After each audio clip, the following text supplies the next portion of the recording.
was supposed not to be me standing in front here, preaching. We agreed last week with Pastor Kubeka that he is the one who was supposed to be here during the presentation, but it's unfortunate that he was asked to go to do the presentation to the district, so that's why he is not here. And I was speaking to Madam Planezan about who is going to preach when the pastor is not here, who said he was one who was coming to preach. I asked Elder Planezan to do the preaching. He said, no, you must do it. They said, me, I've got a problem to preach when it is cold like this. It is my first time to do preaching when it is so cold. So bear with me. I will thank the Lord that is going to take me through. But the church is aware of it now. Elder Planezan is also aware of that. That when it is winter, don't ask me to preach. So also the time here, we need also to catch up with time, because time is flying already. This is after 11:30. The topic says the food was left untested. The food was prepared and the food was left there on the table. No one ate it. No one take a bite of it, and it was just lying on the table. Delicious as it is, the food was left untested. No one ate of it. Is there any suspicion that the food was poisoned, that they could not eat the food? No. It may be because of circumstances that caused that, that people abandoned the food, or something that interrupted that the food may not be eaten.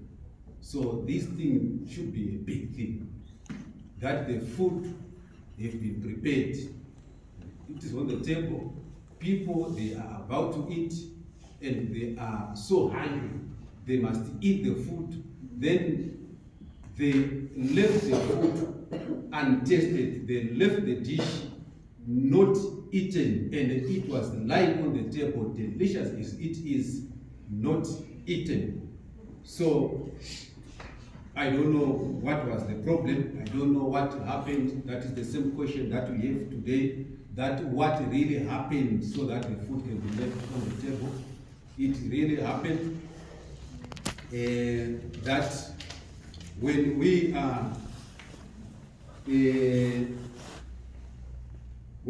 are sitting here now, find out things can just change when we least expect it. And that cause to change the course of things, the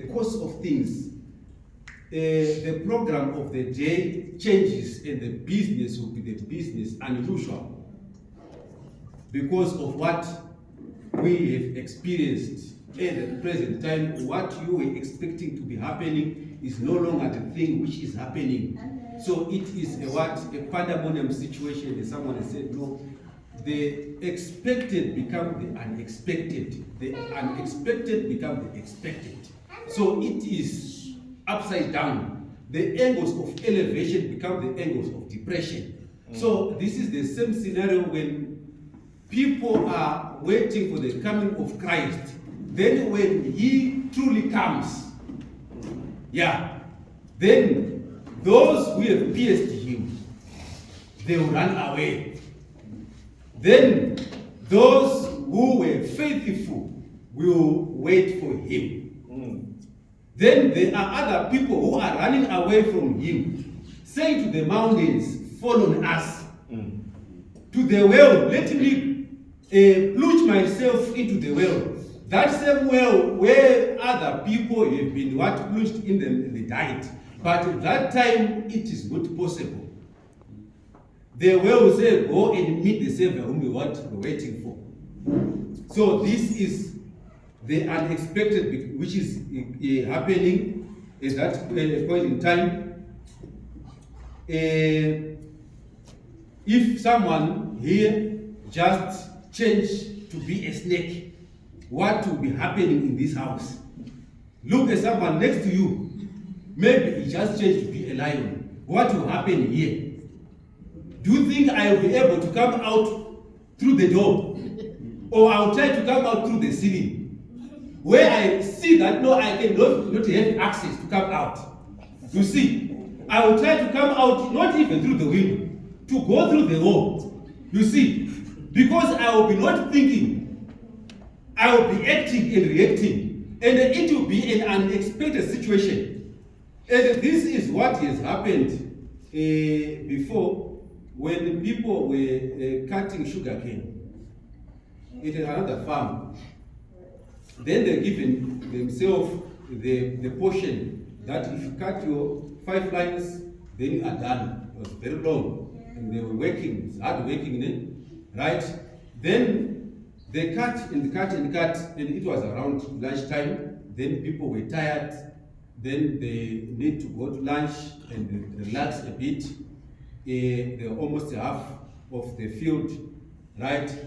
Then they walked in, others after lunch, just surveying the field. Then they were fortunate and find small puppies there, right? When they found small puppies, they were so happy, but the other people who find the puppies, they were not keep the puppies, they didn't want puppies. They said, no, we must sell them to the other ones who want them. Others had finished their lines, they said, no, we may sell them. Others who have not finished their lines, they said, no, we exchange for the service, that they can continue, finish off our portion. So they did that deal and they finished.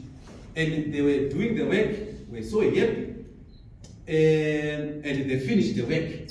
So the mother of the puppies was up there in the mountain searching for food. Then when she realized that the den where they used to stay is vandalized, is cleared.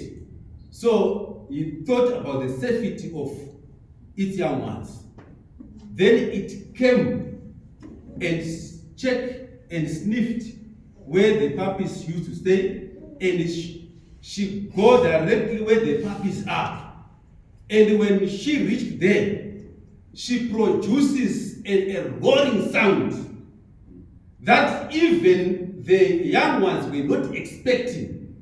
And it was a huge sound that even the people who were holding the puppies were shivering and they were so afraid. Then they throw the puppies on the ground.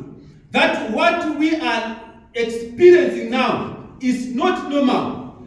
Then the puppies were so confused that this is the first time to hear such a noise. They could not withstand the noise and the fear within themselves. They went back where there is peace.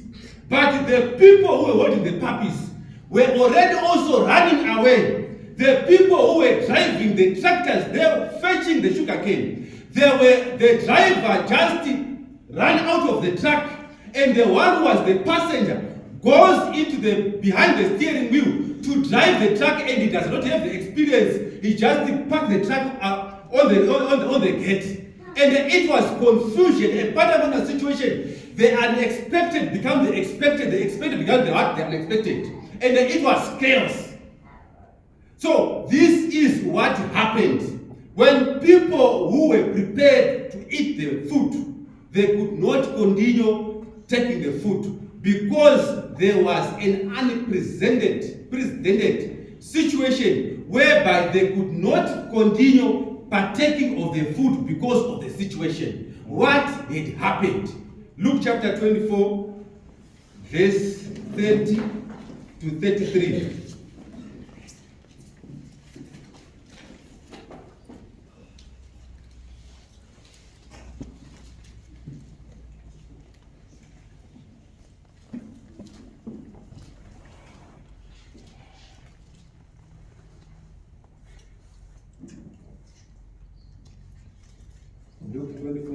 13.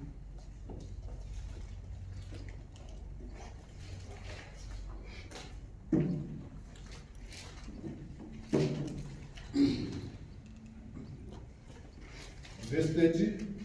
And it came to pass, as he sat at meat with them, he took bread and blessed it, and he brake and gave to them. And their eyes were opened, and they knew him, and he vanished out of their sight. 32. And they said one to another, Did not our heart burn within us, while we talked with us by the way, and while we opened to us the scriptures? And they rose up the same hour, and returned to Jerusalem, and found the 11 gathered together, and them that were with them. Verse 33. Now it came to pass that as he sat at the table, he took bread and broke it and blessed it, and he gave to them. This is the same verse that we read in Luke chapter 22, verse 19. That the same Jesus who took bread and broke it and blessed it and gave to them, he is the same Jesus who is being portrayed here. The background of the story is that the two men who were coming from Jerusalem to Emmaus are the people who are in the play, which was 7 miles from Jerusalem to Emmaus. They walked with a stranger whom they did not realize is Christ. As they were being disheartened about the events which has happened, what has happened is that Christ was delivered to be crucified and condemned. But this is the Christ whom we're waiting, so that he can deliver the children of Israel and establish his throne from the government of the Roman officials. But they were so troubled that is this Christ who has been given himself so that he can be what? Crucified. When we at least expected that he is going to show himself that he is powerful, he is going to conquer and retain this city to him. But he is given up as they were seeing the issues, so that he was condemned and he said nothing, and he was crucified. And when he was crucified, he was buried. Then these disciples were going back to Emmaus, thinking about all these things which has happened. And the stranger introduced himself and said, what manner of communication that you have among one another, and you are so sad? Then they were so troubled that, no, are you the only stranger here in Jerusalem? You don't know about what has happened here. That the Christ whom we were expecting to deliver us from the yoke of the Roman officials, he has given himself up and he was crucified. Are you the only stranger? You don't know what has happened. And we have been saddened even by the news that there are women of our company who went there by the tomb and found the tomb empty. Christ was not there. And the news was given to them that no, he has risen by the angels. So we didn't see Christ, and we got there, we didn't see Christ. So they were so confused, and they did not understand why Christ has been speaking to them about the plan of salvation, that he is going to be crucified, and on the third day he is going to be resurrected. So when they were walking this journey, this stranger tried by all means to explain everything to them, beginning from the book of Moses about how Christ was going to usher this issue of deliverance unto them, and he expounded most that they can understand and comprehend it, but they could not understand it. I think Christ, he could have told him that, no, I am Christ. But he was just acting as a stranger and walking with them along the way. And along the way, he acted like also being also tired, and they also sat down and rested along the way until they get to Emmaus. So when they get to Emmaus, it was late in the evening. The people in the farms, they already left their farms, gone to home so that they can rest there. So it was already about the sunset. So the stranger seems like he wants to continue the journey. Then they entreated him to stay so that they can be with him. So they stayed with him and they prepared a meal. So it was just a simple meal, bread that they should eat. So by this time, they served the man, the stranger, sat at the head of the table. And they were suspicious that, no, this man, he is doing as our master used to do. He is sitting on the head of the table. They prepared the food. Then the food was about to be eaten. Then he was supposed to pray. Then he raised the hands as the way the master used to raise their hands.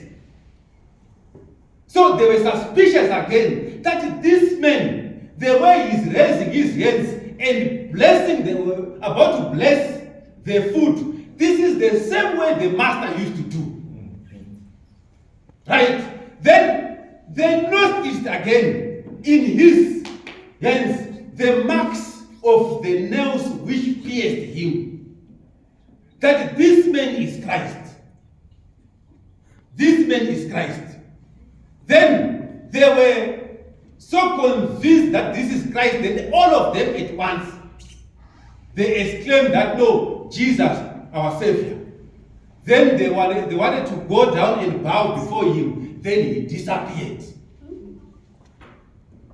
Then the stranger disappeared. What happens when someone who is sitting next to you just disappears? When we are having such a conversation of that we are so having a mutual discussion, then suddenly that person vanish away, don't see him anymore. Will things be so normal? Yeah, you will be just so not concerned about what's happening and so worried about what is happening. Then you just know our business can continue as usual. You get worried. You see, then you must do something, right? Then, when they were supposed to pray unto him, then he vanished away. Then they asked themselves that, no, at verse 32, and said to one another, did not our heart burn within us while he talked to us? So they were talking with him from Jerusalem unto Emmaus, right? And they did not, why? They said, no, why did not our heart burn within us? As he was talking to us, as he was presenting this message, that we were understanding that the message of salvation is dwelling on this way. The way he was presenting his message, we understood it. So why did not our heart burn within us? Then at this moment, they could not stand. They could not continue with the business of the day. They could not sit down and talk. Yes, of course, they were hungry. They could not sit down and continue eating. Yes, of course, maybe they've washed their hands. Yes, of course, the food has been blessed. Yes, of course, everything in preparation for them to eat has been done. But they could not continue eating the food. The food was left there untested without being eaten because Christ has revealed himself unto them. Then they've got a new understanding, which was different from the understanding that they were having when they were walking from Jerusalem to Emmaus. Now this is a different story again, that they've got a better understanding of Christ. Their sorrowfulness which they were having, it has gone. Because the Christ whom they were mourning for, the Christ is alive. He is not dead. He is alive. So, brothers and sisters, sometimes we worship God, then come to be not understanding that why all these things are happening to me. But when you eventually understand, then you worship God in another angle, with a different perspective. You cannot worship God still complaining, still mourning, still grieved. But once we came to understand that the God whom we worship, yes, He is a powerful God. But when I go through all these troubles, going through the valleys of death, but God is with me. If you understand only that God is with me, I'm not alone. Even if I die, even I walk in the valleys of the shadow of death, the Lord is with me. The Lord is still my shepherd. When the other people are seeing me as someone who is suffering with only one shoe, with only one pair of suit, coming to church and ask, what type of a person is he? Is this God still blessing him? But if you come to understand, not in the perspective of their understanding, but in your own perspective that you understand God, then you worship Him. And the way you are going to present this same God to other people is different. Because you have understood Him in a different way. He has presented Himself unto you in a different way. God presented to you in a specific way. Yes, of course, we have heard the woman of Akaman who went to the grave, right? And they witnessed that the tomb is empty. The angel said that He has resurrected. They could not understand it when they were coming from Jerusalem and going to Emmaus. But this must be my own personal experience. How God has presented Himself to me. When He has presented Himself to me, then I understand that no, I am worshiping a God who is alive. Christ is alive. Then they could not sit down. They could not continue eating. They said, we are going back the same hour, same time. They went back to Jerusalem. Mind you, it was late. And they were entreating this stranger to not continue with the journey because it is dangerous. He must stay with them because it is dark. But because Christ has revealed Himself to them, the way they think it was different. The way you used to fear now is different. Because Christ has revealed to you in another dimension, then they have got this courage that we are going back. Even when it is dark, even when it is, the way is so dangerous, even when we meet dangerous animals, we don't care. Because we have met Christ. Christ is with us. Normally, if Christ reaches you, things will never be the same again. Yeah, look at the Samaritan woman. When she was at the well, when she met Christ, she left the water pot and went to the city and tell the men, come and see the men.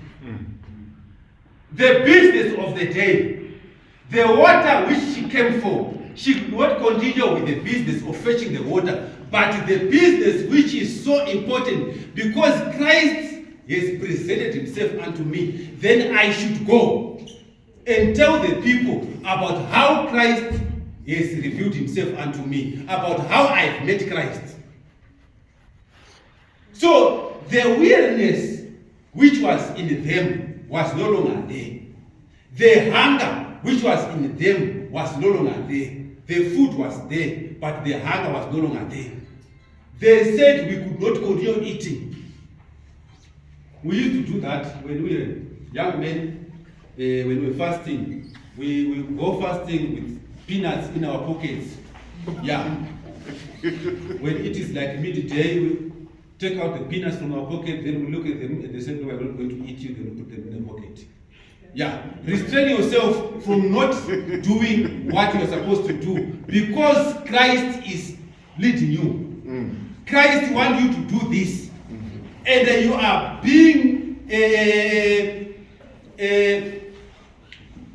you are revived by the Spirit of God. Christ has revived you so that you cannot continue with your daily business, but continue doing what is God asked you to do. Then they went back to Jerusalem.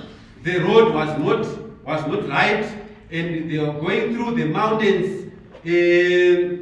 Some mountain was so steep, it was so steep, and when they were rushing and going there, it was not a good experience. But because the one who was the subject of their discussion when they were going to Emmaus is the one who is with them, going with them to Jerusalem.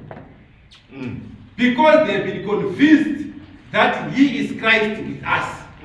Emmanuel, God with his people. He has never left us nor forsake us. So when they were going back with the unseen men among themselves, sometimes they fell on smooth rocks, but they were continuing going.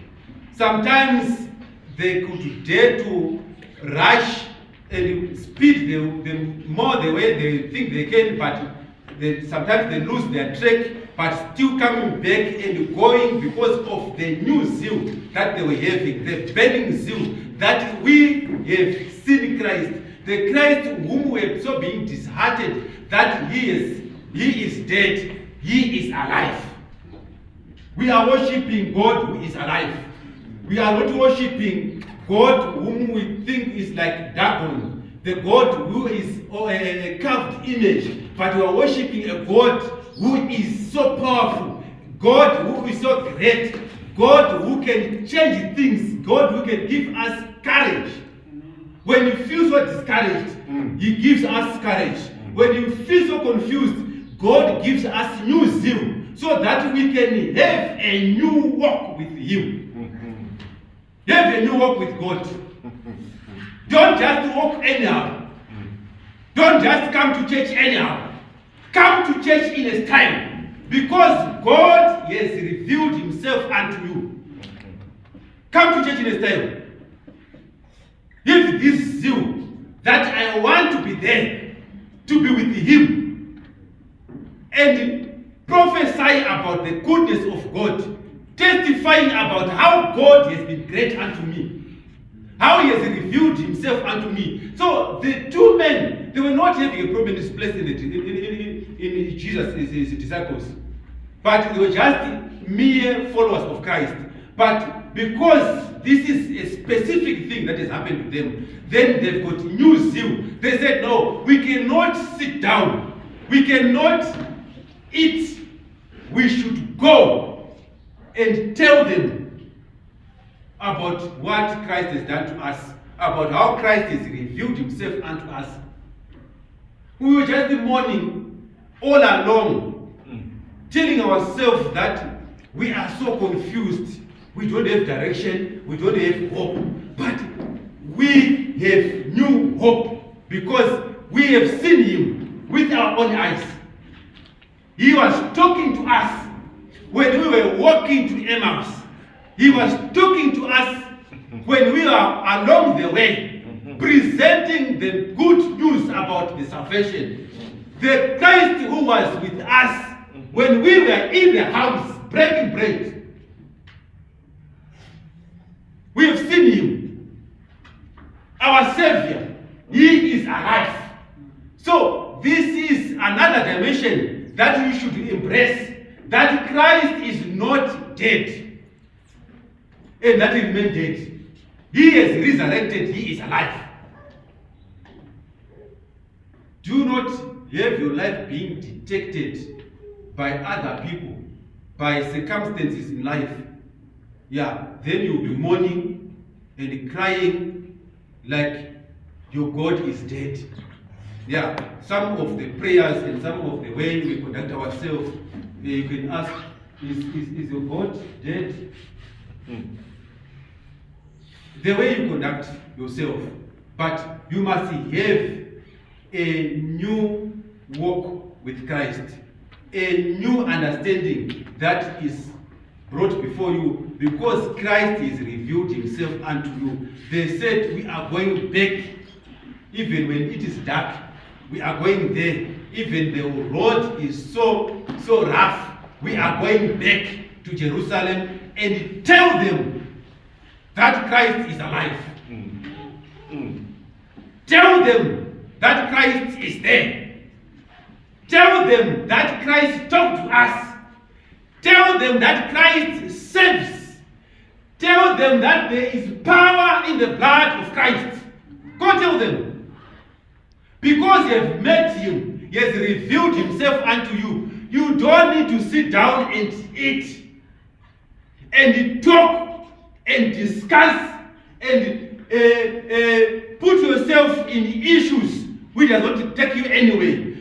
Stand up, have a new walk, go there and tell them. Will you sit down and do nothing about it? Will you sit down and continue eating your meal? The followers of Christ said, no, we are not going to sit down. We are going there to tell them that Christ has revealed himself unto us. He is so powerful that even when people, they are seeming to be confused, hopeless, Christ only brings hope. When those who have been bereaved, Christ is the comforter. When those who are going through thick and thin, things are so tough, burdens are so heavy, you cannot face the day. You are sleeping, tears are running down from your cheek, the pillows are so wet, you don't know who can help you. But the good news which is here is that in the midst of all those things which dishearten you, in the midst of those things which makes you fearful, which can frighten you, Christ has revealed himself unto you. So go and walk in a different walk and continue this message. Tell the people about the greatness of God. And the disciples went there and tell them about how Christ has revealed himself unto him. May God bless us that we have got a new zeal as we worship him. Do not be afraid of whatever circumstances that we are facing. Yeah, people are so afraid when they see fearful things. But do not be afraid, because your Christ is with you. You was walking with them going there. The night was nothing to fear about. You was with them, holding them with their hands. He is there to save us.